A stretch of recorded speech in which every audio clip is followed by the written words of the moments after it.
Hendrix was just otherworldly. To me, his style was so indicative of his personality because him and the guitar were sort of one. Jimmy could play everything, anything he could think of. You know, he used to play on the broom. He could just make the guitar talk. This guy is just unbelievable. It was Jimmy in front of a sort of mediocre rhythm section. He touched into that ether that lies in between dimensions. No one could follow Hendrix. The biggest frustration for most musicians, right, is the head works faster than their physical capacity to play their instrument.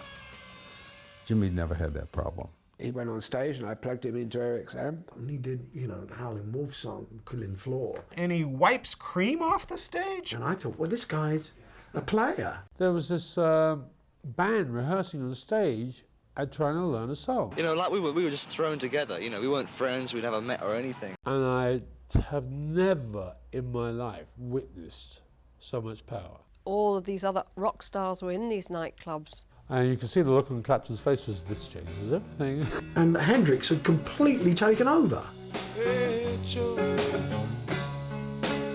where you going with that? Gonna go.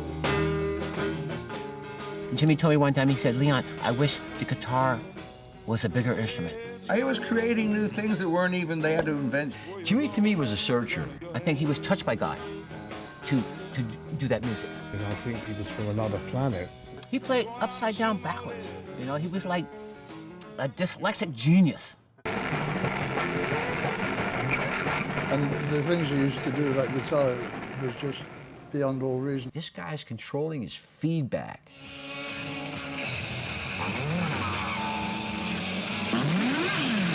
The fingers in his right hand, when he played lefty, were so strong that it almost sounded like he was playing bottleneck.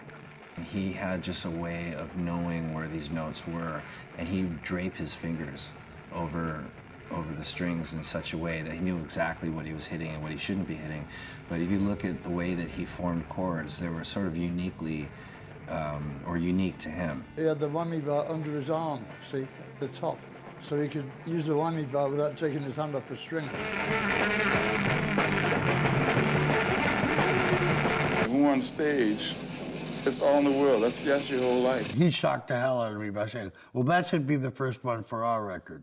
In the middle of the song, he just picked his guitar up and played it with his teeth. Setting his guitar on fire and all that voodoo stuff. He had some kind of capacity to take more drugs than anybody else. He died due to lack of interest. That stupid moniker, you know.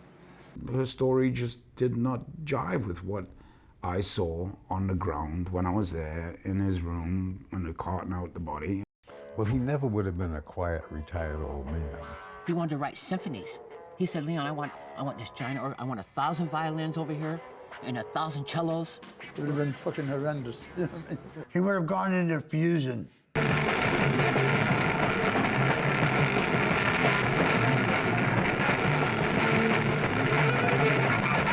Jimi Hendrix was just, well, a one-off. He was the standard. He is the standard still to this day. Nobody's topped him. You'll never see anything like him again. You can't hold down the coattails of a whirlwind.